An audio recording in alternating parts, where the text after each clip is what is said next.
In 2025, they keep saying the war is on the mind. So now they're going to stop attacking you physically. So they're going to start attacking you at mental things. So if you're not aware, you're not going to catch what's happening. It's going to be sorts of propaganda and things like that out there. It's going to be happening on a higher level than you can even you won't be able to detect it. Hasn't the propaganda on cannabis started a long time ago, like over 100 years ago? Oh, yeah, man. You can get into some things. There's the old story about the paper company, right? You heard about like where this paper company, they found out that they could make paper and stuff just as faster, more efficiently through hemp. So this paper company went out and put all sorts of campaigns out there to just tell them like how bad cannabis was. So they would like push the legalization on cannabis, and it was all for money. A lot of the propaganda that's been out there and the things that have been placed were, like you said, by design. It's it. And they've done it to really make cannabis just, there's some other stories and theories, and most of them are true. Like they wanted it to be illegal, and it was all for money. The prisons too. The prisons are big money. It's all about money. They were able to put people away for weed, right? That's a big business. Prisons are a big business.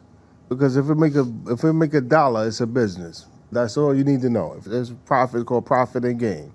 So once you make a profit off of something, it could be anything. You could be like, yo, here, you want to buy this off of me for $2 a sip?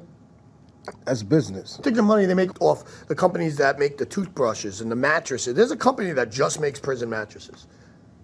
Just mattresses. These are all these businesses that are tied, and that if they had less people in them, they just wouldn't make as money. So there's a lot of because when you look at agendas.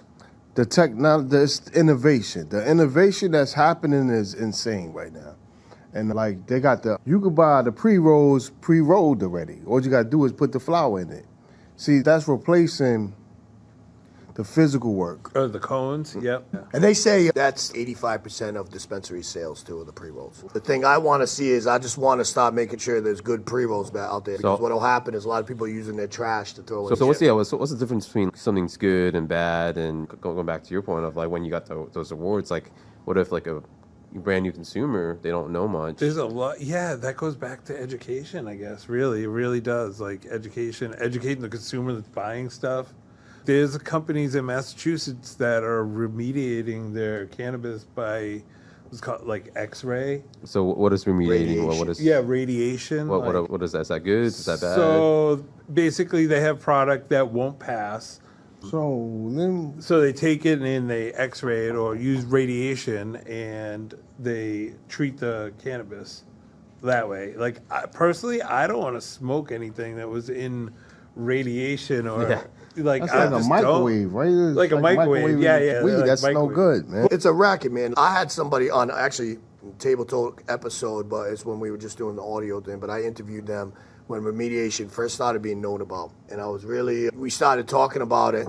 And again, there's a lot of people that didn't know about it, a lot of companies that didn't want you to know about it. But how it was explained to me is, so out on the East Coast, you'll never pass on any of your outdoor cannabis.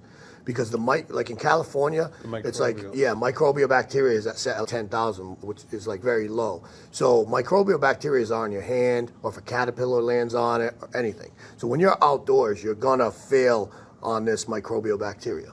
So they had this company that'll come in and they'll say, okay, here's what you can do. You can turn it into like concentrate or whatever, but you have to do a specific technique, which is usually like BHO, which is butane, and it burns some of that off. Or you can remediate it. So then they say, okay, you can buy this machine off us for $300,000, or you can use our machine here that costs $5 million. Now the $300,000 machine does about 2 pounds a day, so it's not efficient. So the people tell, okay, we're going to do this. We're going to use your machine. They were taking half the product as payment plus half the product. Okay, some of these companies. All right, this is wild. So now, what do you think they do with that product? They go put it in the dispensary or wherever they put it legal, or maybe it's being pushed in a block. Well, however it's going, they use it and it's driving down the price of cannabis. Because they didn't pay for it, right? Because they didn't pay shit for it. And now, I won't say names, but I actually caught a couple companies failing people purposely. So now this is where the federally illegal stuff. There was the company I was working with, and I was consulting for them, and they were bringing their stuff in and it kept saying they were failing. And that was in the indoor grow. Mind you, the outdoor grows, like I said, it's very difficult. For outdoors on the East Coast, you got to do concentrates with it. In California, it's a little different. You can do it. But they made it too strict. Massachusetts testing is really strict. They made it too strict. So for outdoor, it should be different for outdoors. But on the indoor facilities, you should be able to pass. So what determines it passing, not passing? So the microbial bacteria, if it's on over 10,000, what is it, like IUs or something? Yeah, I think I use. But anyway, however they measure it, if it goes over that, then it fails. And then you have these options of remediating and stuff. But I actually caught a company that somebody was bringing their stuff to them, and they're like, we can't figure out why we can't pass. We had this checked. Now they're spending all sorts of money on the facility to go through vents, go through all that. Testing. Finally, I'm like, listen, they said, no, we know these guys really well at this company. I said, you ever think about switching companies? Finally, they didn't know what to do, and they did, and they passed. And they switched another company, and they passed. So now you mean to tell me why they're failing? Speculation, but it could be because they're in the mix. You know what I mean? I mean, that's what I'm saying. There's a lot of stuff with it being like not being federally legal, that there's like a lot of things that won't protect companies. So that's why I mean about the half legal. I don't want to move illegal with none of these border restrictions, or I want to move fully legal. You see what I'm saying? Like, that's how I feel about it anyway. And we could probably go on forever about that topic. So when it comes to hybrid, hydroponics, and so a hybrid is when you No have seeds? sativa and indica, and that's the blend of the indica and the sativa. That's a hybrid. oh, because it's made up. Because because you have like sativa, and then you have indica. And then the hybrid will be 50-50, or 40, yeah, 60, exactly. So some people like that, like you don't have that full sativa effect. So what's the science behind it being called sativa versus indica? It's basically goes after like the terpene profile. Some terpene profiles make you feel more energetic, or Like limonene and Got it. those, for example. And so all these terpenes usually make up, this is more indica, this is sativa. Correct. that's how they Yeah, initially. and I heard with the terpenes, it even breaks out with so many different terpenes for different moods and feelings, right? Yep. And that's what you were with me. I was very impressed by Hardin. Yeah, Harding's in Las great. Vegas. And the hydroponics is in water, right? Hydroponics is grown in water, yes, and they feed it the nutrients with water.